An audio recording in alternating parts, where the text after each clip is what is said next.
My name is Abby Ojo, and you're here with me live on Facts of Life with ABBILICIOUS, where the truth is being said or told the way it is. Thank you, viewers, for tuning in. You guys are going to have a fantastic time with me today because I've got some beautiful, wonderful, special guests. One is in Ghana and the other one is here with me. And the names are Vanessa Bob, and we have Casey McFeely, who is all the way in Ghana doing a fantastic job for those who are special needs children.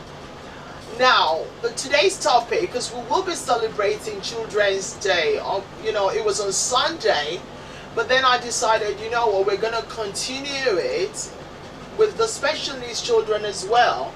So to talk about fantastic thing about them, and these beautiful women have been doing a lot in the society regarding special needs children, both in Africa, both in Afro-Caribbean, and also here in the Western world. So they are going to be telling us, enlightening us about their work. They're going to be telling us about themselves, a little bit of introduction from both women. They are going to talk about what they do, who they are, and how much they've worked so hard to make sure that those who are the special needs in the society are gaining more, even though it's hard in the African community. So I'm going to turn to Vanessa first of all. Vanessa Bob, please tell us much about yourself. I know I've introduced you, but I would like you to speak to our viewers to be able to talk about what you do, your former, because I know you used to be in the TV, so basically, and I know you were actually with House of Commerce yesterday, so you can tell us a little bit about that and how much you've been doing, the hard work you've been doing so much to help those who are autistic and also part of the Down syndrome, because I know you're mainly on autism, but yet and still we want to sort of like celebrate children with special needs in Afro-Caribbean community, and I know you're from the Afro-Caribbean side, so obviously you are going to be telling us more about what's going on. Okay. My name is Vanessa Bob. I've got 3 children, Louise, Nathaniel and Michaela. Nathaniel is the middle child who has autism and ADHD. He was diagnosed in April 2008, but prior to that his behaviour seemed to be what people said was uncontrollable. I would say in the eyes of the community, they just saw it as bad parenting. I think from the white community, they just saw it as a typical little child from the community. Exactly. And what I decided to do was that before that, after and during that, I realised that no matter where I was going, people just didn't understand about autism. I think once he had the diagnosis of autism, I decided I had to fight the local authorities, families, friends, to the point that I just had to just keep on fighting because nobody believed that because he couldn't see the behaviour at home that he didn't have autism, and it's a thing that nobody wants to accept because they see it as an illness, and it's not an illness; it's a condition. And so what is your, I know your NGO is called Second Voice, outreaching to the autistic community. How have you been able to help? Just a brief one before we go down to Casey McFeely as well. Second Voice was formed, as I said, in May 2012, and the idea was to bring parents together with professionals. Because you found usually, due to the fact of the issues with social services, professionals not understanding autism, parents decided that they didn't want to speak. So what I did was to go to lots of events, to connect with professionals, and found a way of hosting workshops, events where everybody could come together, and from there was able to bridge the gap. So and what people need to remember, professionals may have children with special needs as well, who people sometimes forget about as well. Okay, we're gonna go down to Casey McFeely, all the way in Ghana. She's an American who has fantastically been good with what she's done. We spoke briefly about, her work, her passion for children with autism in Ghana and how much she's been doing in African community. So, Casey, welcome on board. Hi. Once again. I want you to tell us a little bit about yourself, what you've been doing, and how you've actually been progressing to help parents, carers, teachers, and etc., etc., etc. Sure. Hi. Thanks for having me. Thank you for the introduction. My name is Casey McFeely, and I'm the founder and director of the Autism Society of West Africa. It was started in 2011 from a large group of people throughout all different West African regions. I'm also the special needs coordinator at an international school. I've been working as a professional in the special needs community for about 12 years, and 9 of those have been in Ghana, mostly. The Autism Society was formed because it felt like people in West Africa were working in their own silos. They were very isolated, and we needed to bridge our own gaps locally. So connect between professionals and parents throughout Ghana and Nigeria and Senegal, and definitely between the English-speaking and French-speaking countries, because there's a lot of gaps in that as well. So yeah, I'm based in Ghana, but I'm originally from the US. I have a bachelor's degree in speech therapy, which is how I started working with kids, mostly with autism as well. And I now have a master's degree in public health with a focus on mental health and disabilities. Thank you so much. Okay. Thank you so much for your lovely introduction. Now, ladies, I'm gonna go back to Vanessa. What are the challenges that you have had to face as a mother because I also have a child who has a bit of special needs, and I know that how hard it is, especially when they become an adult. It becomes like a different ballgame entirely.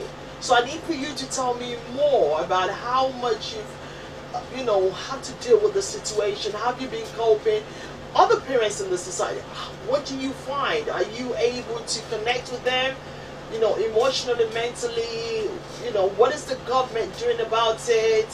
What do you think the government should be doing more about it? Right, first of all, I've got to have to give thanks to the church that I go to, because that is where I would say things started to change for me. Because before that, when I was at a previous church, and I've got nothing bad to say about it, but I've got to look at the fact of when you've got a child acting a certain way, with my son, he used to bang his ears, run off, inappropriate behaviour. People seem to make comments more about the behaviour. Then when the behaviour of, once he got the diagnosis, they didn't want to accept the condition. So sleepless nights, eating, clothes, everything about him was just different. But when you try and explain it to people, they just seem to say there's nothing wrong with him, you've made him that way. And then when you try to explain it to certain communities, it's like we didn't have that in the early days. It's a man-made disease. So what ended up happening, I was always constantly explaining myself to the point I isolated myself from people because I felt that I might as well be on my own with my family. But then when you talk about the social services now, when you're asking for help, because my sons didn't show a lot of the behaviour in front of people in the early days, they just saw it as I was exaggerating to the point where he was being violent at home. And it's something that us as a community, because the media always looks at the black community as having challenging or a chip on the shoulder, it's like I couldn't explain it to anybody. So I had to fight the social services in a different way, where I started complaining and putting everything in writing. And I think what people need to realise is that when you're dealing with the local authorities or any professionals or anybody, it's better to have an email, a paper trail, because sometimes when you talk, people can deny it. And I found that a lot of people started telling me that I was lying, but it was actually the information that I had that back to me. And prior to all my journey, from when my son got diagnosed in 2008 right up to 2011, I went for full tribunal appeals. But even then, the first 2 I represented myself, but then when it got to the third one, because I didn't know the technical jargon, I had to end up getting, at the time when there was free legal aid, that I had a barrister that came on board for organisation of solicitors that fought for me. And that's when I realised that there's a big gap between the local authorities, the health sector, Yeah. and the schools. And I think a lot of times with the speech therapist as well, and it's not just autistic children as well. I find that with Down syndrome kids, the society, the stigmatization is so big that, you know, the way people hide people with medical problems, especially in Africa, they first of all they go into church thing, they go to pray first. They don't really understand the problem is a medical issue.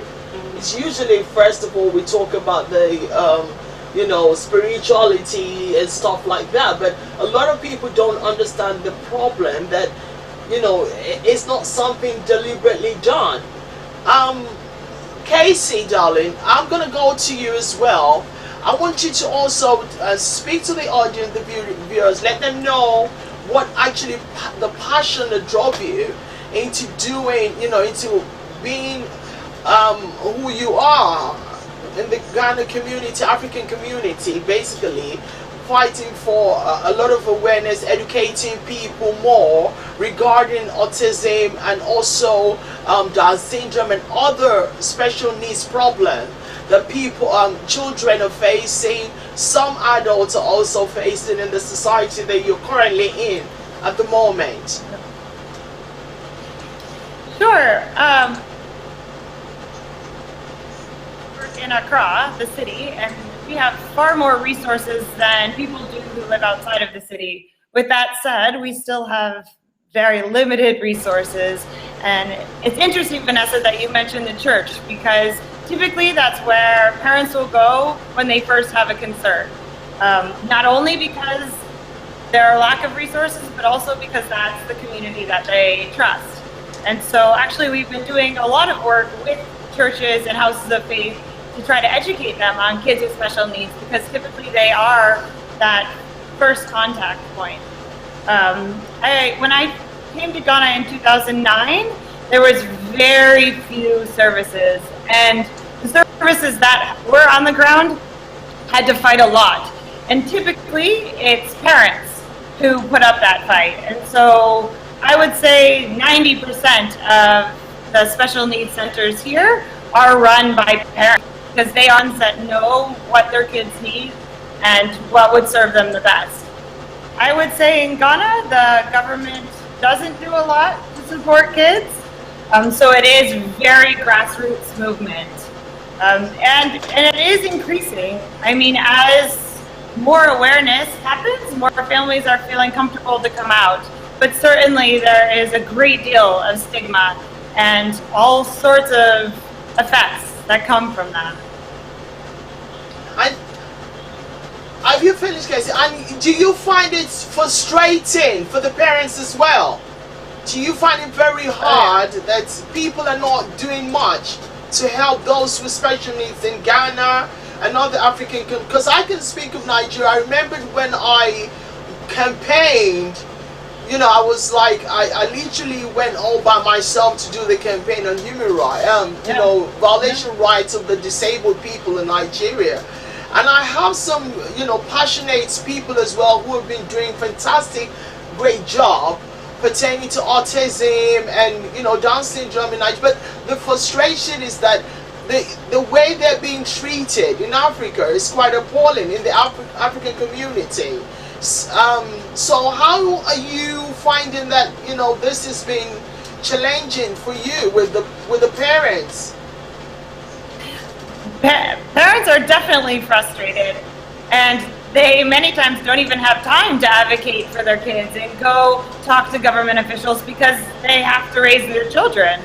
But what I do find useful is the support groups that we've formed and having regular meetings with parents and trying to do outreach to clinics and schools and churches again. And as I mentioned, in the city, I think while it's still very frustrating for parents on a lot of levels, we're really getting more resources. Where it's really void of anything is outside of the city, in the more rural areas. And the frustration that those parents have, because many times a mother will be told to just get rid of their child if the child is born with special needs. And obviously, there's pressure, social pressure to do that. Do you find, Casey, because I'm going to go back to you, Vanessa, but because Casey at the moment has been doing a fantastic job in the whole of West Africa, basically, do you find it very, very sad, really, that you're seeing a child who's been abandoned just because they've got, a special needs, they've got a medical condition, and there's no help?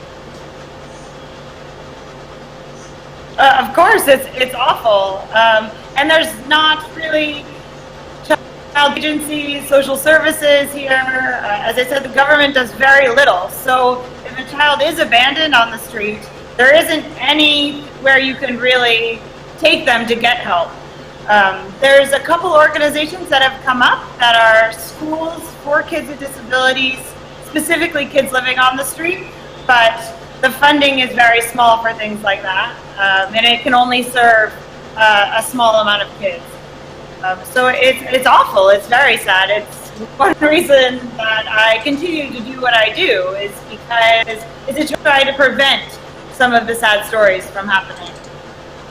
I think also, Vanessa, this is to you, my darling. How do you think this can, what do we need to do?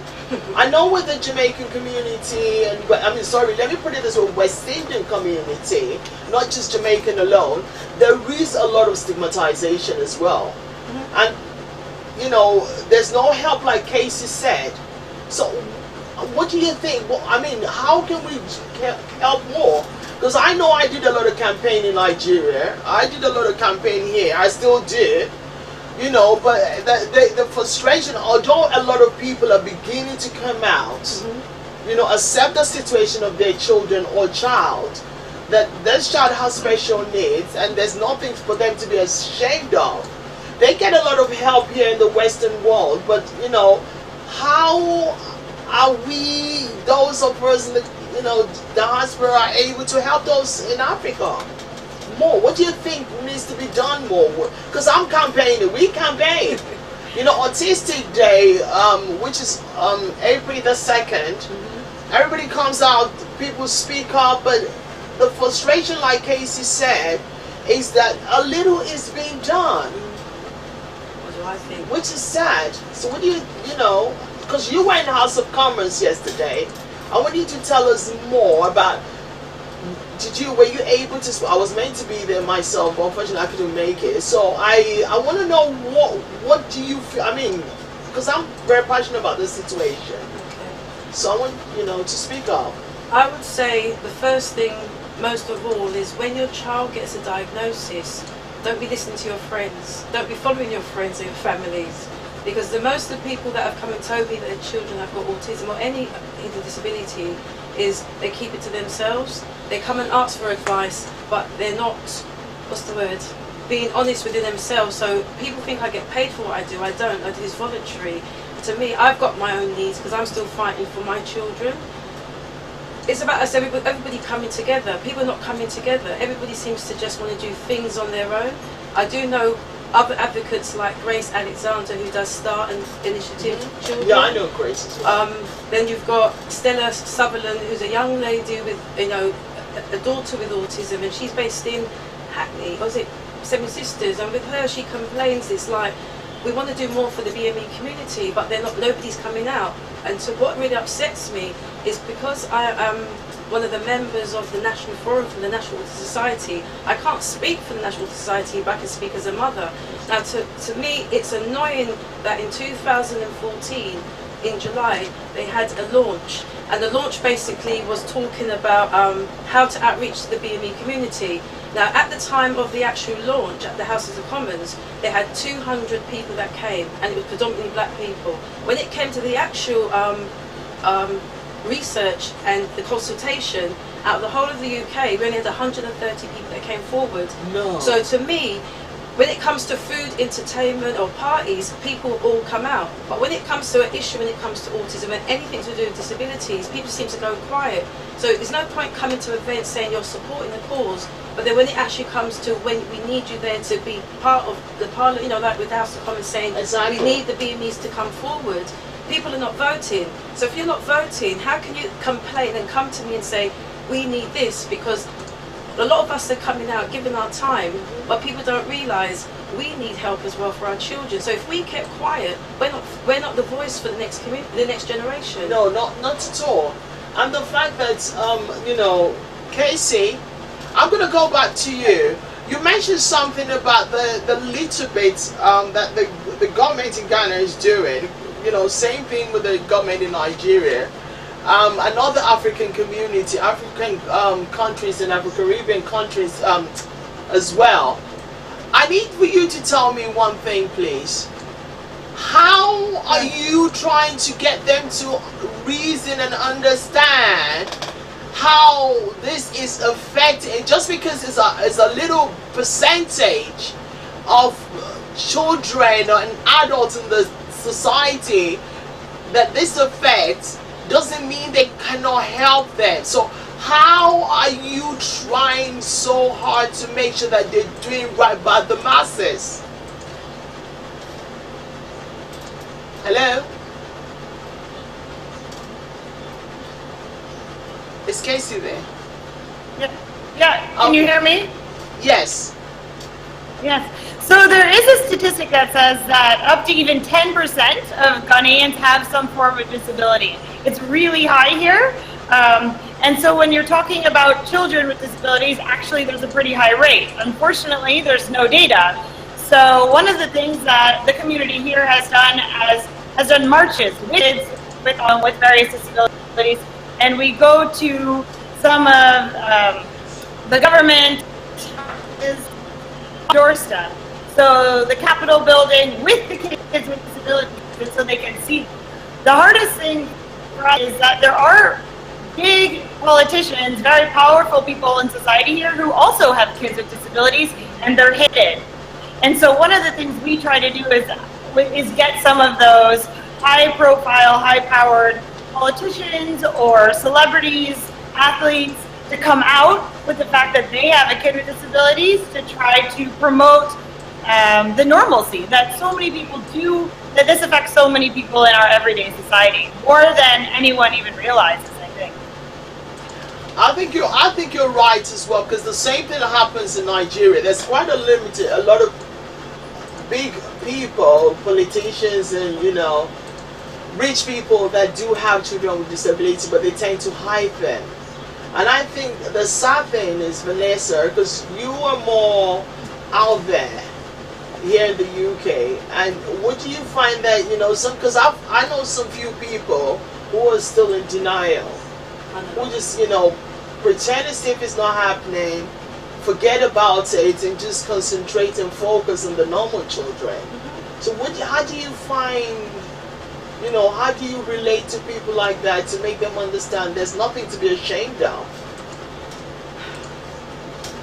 For me, again, I just keep on going forward.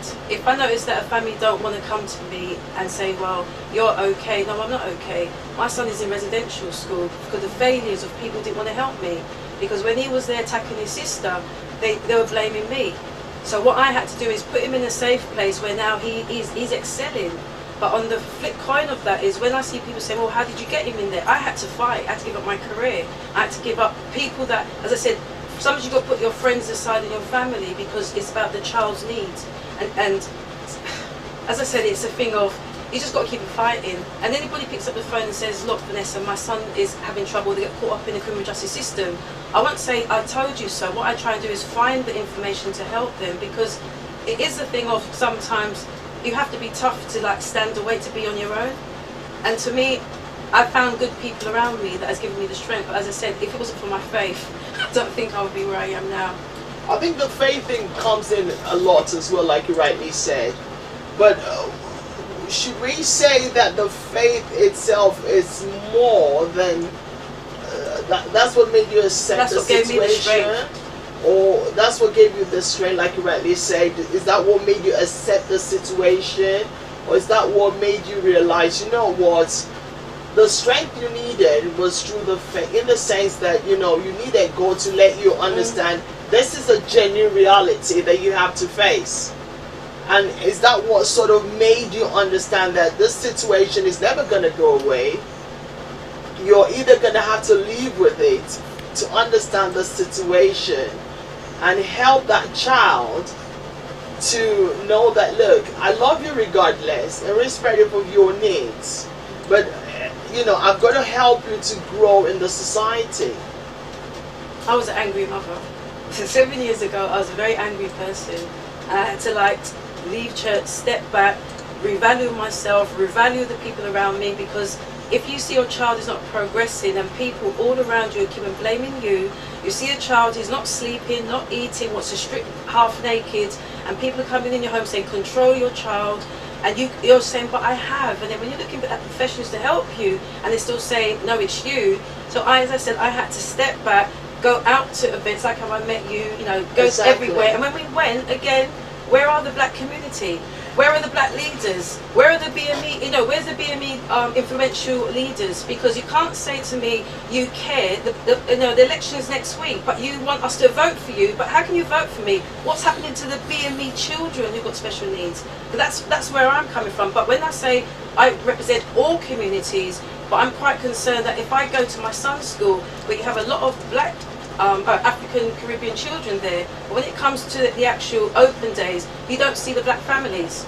I've got only another mother named Hannah Otto, who's from Ghana, and she's got her own school in Ghana, and with hers, between the two of us, we do things. So you've got to see there's other parents, we're all coming together. So when we all come together, we make a good team, but we need other families now to just come out and say, look, we need help, or phone us up, and then we'll try and help you behind the scenes to give you that empowerment. I had a friend who recently heard her last born got diagnosed to have autism, and she had to wait for the child to be put on a statement. She fought so hard to get him on a statement, because every time he's always hyperactive, he's always naughty in school, and they basically have to help, you know, send him out of the school on suspension. And she's had to change school like 15 or 14, 15 or 16 times. And finally they then started to, you know, okay, maybe it could be that he's got a bit of needs, which they should have done previously. But now my question to both you ladies is going to be, how do you, you know, the infrastructure would you like to see the African community? You've just said something that makes a point, where no one, when it comes to the problem, they don't want to accept it. They don't want to come out and say that, you know, we support this cause. But because at the moment there's election going on, everybody wants to be voted for. But the thing is, you're being voted in. What are you doing to improve the black community? What are you doing to help those who's got special needs? And how do you help them to have a better life? So my thing now is this, for what of you ladies, is what help do you want to see more? Is it that you want the United Nations to get involved? What health organizations to get involved? UNICEF to get involved? You know, all that people around who have got big organizations. How do you want them to do more for the African community, from the West Indies community? You know, to have a better understanding regarding special needs children, from autism to Down syndrome to HDDH and all that stuff. So what do you want to see being done?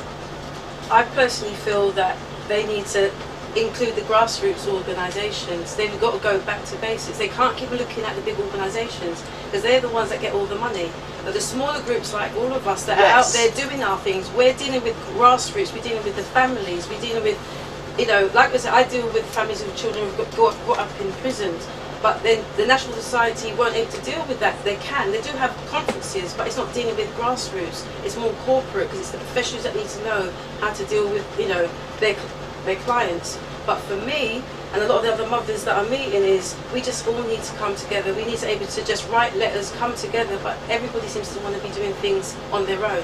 they don't want to come together. Isn't there like an umbrella organization?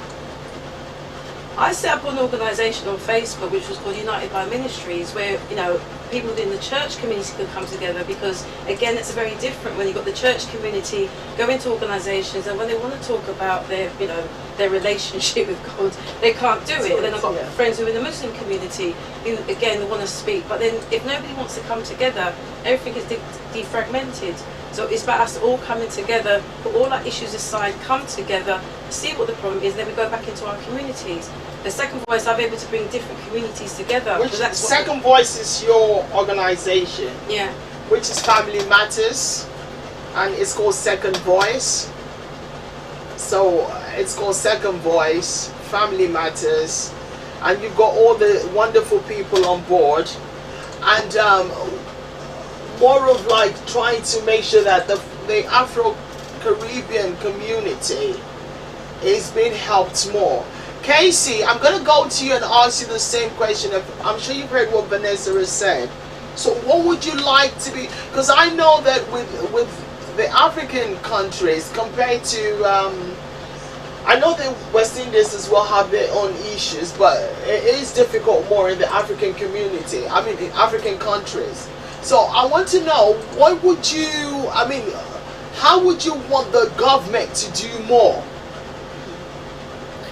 I think education overall above anything else. So the government of Ghana did send a few university students to the UK to be trained as speech therapists about 5 years ago. Two of those speech therapists have started their own university program. So the whole country of Ghana has 5 speech therapists right now, and in a year from now we'll have 10 more graduates. And that is going to make a huge difference.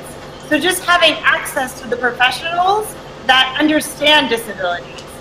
Same with doctors, pediatricians, occupational therapists, special needs teachers. Could you believe that teachers are graduating training programs here at a university and never learning about kids with special needs? Wow. So I would say if the government terrible. if the government could do anything, it would be to help fund special needs education for university students. So that means that the new generations of professionals will be equipped with those skills to be able to help families and to actually help the children, educate the children, and it would really be a very impactful way for the government to make a difference, in my opinion. So you think that mainly the education, how many speech therapists have they got now? Hello? Casey? Can you hear me? Yes, I can. I was going to ask you, how many pediatricians have they, the whole of Ghana got, the speech therapist, you know, doctors, gynecologists who are actually focused in helping special needs? Because I think you said 4 people were trained. Is that in the whole of Ghana, or it's just, sorry. Yes, it is. There are 5 speech therapists, and there are 3 pediatric neurologists. And of the speech therapists, 4 of them work in the same hospital, and of the pediatric neurologists, 2 of them work in the same hospital. So that means that if a family doesn't live near that one particular hospital or clinic, then they don't have access. And even if a family lives close by, it still costs quite a bit of money to actually have the appointment. It's time waiting for your appointment, and you have to think about childcare and also your job. So on the other side of that, there's no resources available if you get a statement, if you get a diagnosis. So right now, the only people that are actually seeking diagnosis from the few doctors that people that understand learning disabilities or special needs to begin with and are just doing it for themselves. If a family gets diagnosed, if their child gets diagnosed with autism today in Accra, they don't qualify for any services. They don't get speech therapy, they don't get any sort of ABA therapy, nothing. So there's no outside motivation to get diagnosed. And then the long-term effect of that is that we don't have any data. So when people outside of the West African community look at this region of the world and say it is a big organization like UNICEF, they can't allot funds to special needs because there's no data. And so it's a chicken or the egg kind of situation that we have going on. But can I just ask you this, Casey, because you said something very vital here, that, you know, the World Health Organization, they know there's no data, but how is the government in Ghana and other West African countries trying to make sure that there is data for children with learning difficulties or special needs? And is it the same in England as well? Oh my God. It's the same. Nobody knows because they get the diagnosis, but they're not registering their children. But the sad thing is that, you know, this is where we all need to come in as a community, Casey. Because I know you're doing a fantastic job over there, but how can we get United Nations, you know, World Health Organization? Because I've campaigned. I've had to put myself in a, you know, handcuff and all that stuff, you know, to try and make sure that they do something for children with an adult with special needs. Because the sad thing is, you see some of these people, not even in a wheelchair in Africa, on the floor. Yeah. It's disgusting. And you know, we've done so much for it, so I need to know, how can we get them to listen? What are you doing at your end? I wish I had the magic potion for that. I think doing as much as you can, and as Vanessa mentioned, coming together. Because working individually, you'll make a bit of difference, but we'll make the greatest difference coming together. And that means to get over some of these traditional views that, you know, people are there to steal your knowledge or your power or whatever it is. And that is so everyone true, you know. That is so true with us. It's a very sad situation. There should be some sort of like unity to get the job done, but a lot of times you find, oh, she wants to steal my thunder and stuff like that, which is silly. Yeah. And we're supposed to unify together. And you know, for somebody from your end coming all the way from the USA, for Selfless Act to stay in Ghana to give so much for those who are less privileged is quite commendable. And I think when I spoke with you earlier on, I said that as well, that this is, you know, for you to do that, there's a lot of sacrifice.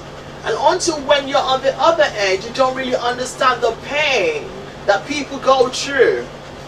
So, Casey, I want you to have the last word, and I want you to reach out to the audience out there, because I know it's hard for you, but the fact that you've been able to speak up regarding the government in Ghana not doing much, rather West African country generally, the governments are not doing. So what do you want to say to them to make them understand that these people, these children, these adults who've got special needs, they do need help, and how can they give it to them freely?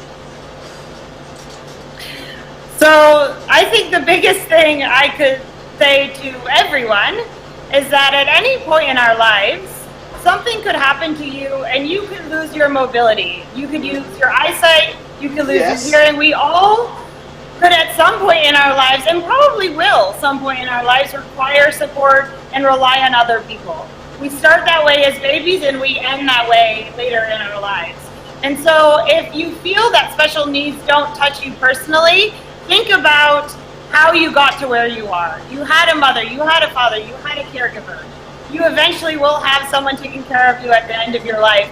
And so why do we put resources towards that type of care and not towards children and adults who are living with it throughout their lives?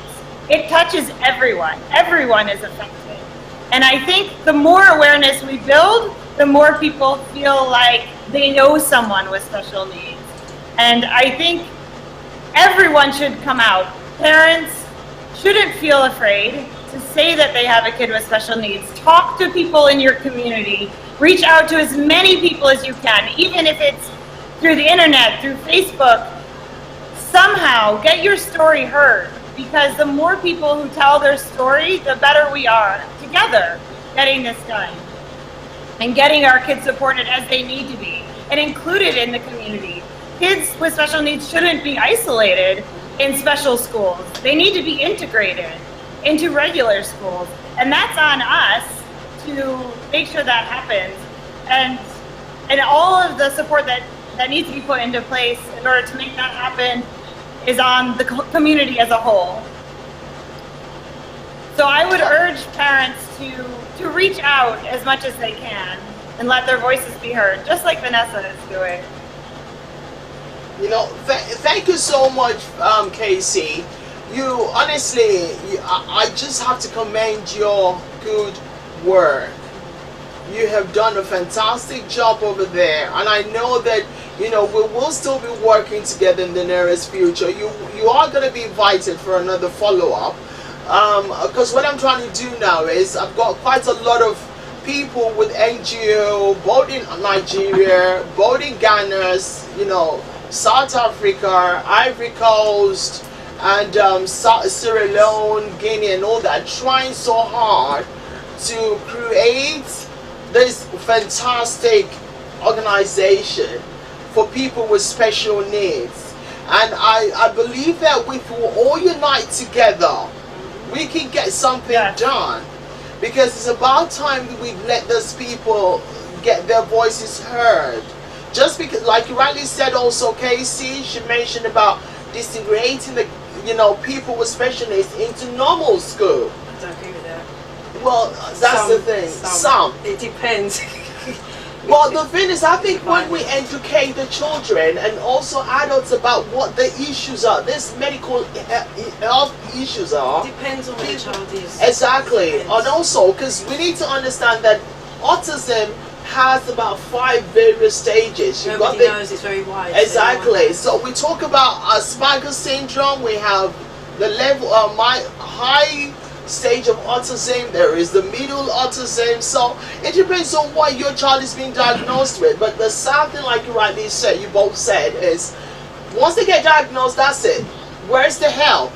And we need to start campaigning for that. We need to start asking both the governments, you know, here in the diaspora, to do more for the black community, African community, and those in the West Indian government, and also the African community as well, government as well, to do more for people who have special needs. Yes. The BME councillors and MPs and ministers need to come forward as well.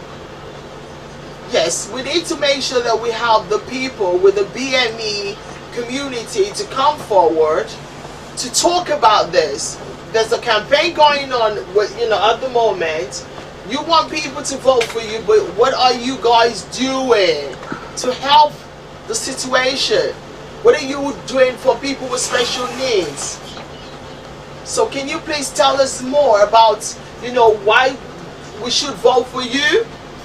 If you want us to vote for you, you also need to make sure that you're doing more for the black community, especially the people with special needs. Because at the moment, the cutbacks, there is a cutback going on. Have they stopped that as well? Because there's been a lot of speculation about cutbacks on the disability allowance for people with disability and all that stuff, which needs to be addressed, especially the black community. So we need to do more. We need to focus on making sure that we do more for the masses, especially the black community. So I want you to give us your last word. I want you to face that camera and tell our viewers what you want, because I've campaigned a little bit regarding, you know, the black community, but I want you to say more. I want you to talk to people, to the West Indies community, to the African community, to those in the diaspora, that they need to do more for the special needs, because Children's Day just went not too long ago. So we need to make sure that people know, they do understand the situation. This is not a joke, it's a serious matter. You have the floor, my darling. Next week is the election, and people don't realise that you can't just say it's for somebody else to do. We have to come together, because special needs is something that doesn't just stay in children, they end up becoming adults. And if they are left behind, they can end up in the criminal justice system, they can end up in the mental health system. So we all need to come together. So my last message is we all need to unite. We can't just keep on leaving for somebody else, because when the day comes when we have to end up 6 foot under, who's going to be there for our children who become adults? That's all I got to say. Thank you very much, Vanessa Brock, for coming in. And Casey McFreely, thank you so much, all the way from Ghana. Thank you, my sister. Thank you. You have been fantastic. You spoke well. And I know that from time to time, myself and yourself and Vanessa and other people who have been advocating for special needs children and adults will all come together under the same umbrella to try and do something constructive, and also making sure that, you know, people have been phoning and making a lot of comments. And also thank you guys for all the comments you've been putting in there, because I've not been able to see all the comments more, but I just want to say you guys have been fantastic. And for the fact that Casey has passionately put a message out there for all the West African, you know, country governments. You guys need to listen. You need to do more. It's not about just implementing those policies and infrastructures and then not doing anything at all. You need to do more. You need to make sure that there's free education for them.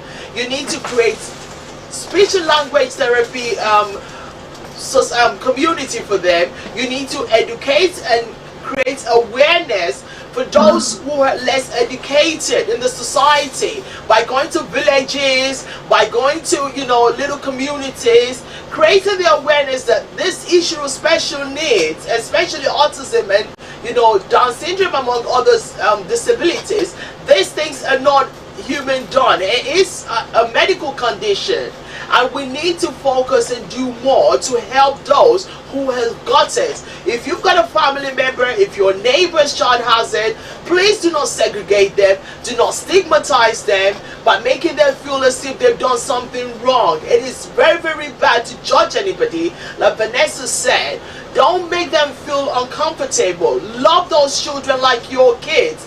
Treat them like your kids. Understand the needs of those kids and the adults who's got it. There's nothing to laugh about. It's not funny. It's not something to mock anybody about. Like she rightly said, that you could die one day. You could be ill one day. It could happen to you one day. So don't judge anybody. Try and help those in the community who have got it. Now, for those in the Christian, from the churches, Muslim, and all that community, please do more. Create a lot of awareness. This is not a spiritual thing consistently. This is more a medical issue. Try and advocate and preach about it. Help those who need help. I'm going to leave it for now. Thank you so much for watching Facts of Life with Abbilicious, where the truth is being said and being told the way it is. I appreciate all you our lovely viewers who have tuned in, who have invited people. Please share the video with other people who have got children with special needs. Let them know that they're being loved. There is a lot of help out there. People like Vanessa, they've also got their NGO called Second Voice, outreaching to the autistic community. You can reach her on her Facebook page. You can speak with Casey McFreely as well. She's also a fantastic advocate. There is other people who are also doing a lot of great job in the special needs community, children with disabilities, with special needs, and adults as well. So they will be coming on the program for the Forum. Thank you very much for tuning in. Have a fantastic rest of the day. God bless you all. Bye.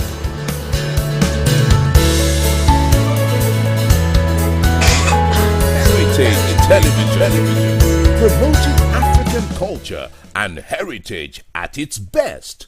From talk shows that concern you to both local and international news that relates to you. From grassroots football to African children's programs. Heritage Television, we cover your social and special events like weddings, birthdays, church anniversaries and so on, and broadcast them live on our apps and online. Heritage Television, broadcasting everything about culture and heritage. Heritage Television. We've got it covered. Do download our apps on both Android, iOS, and Windows mobile platform.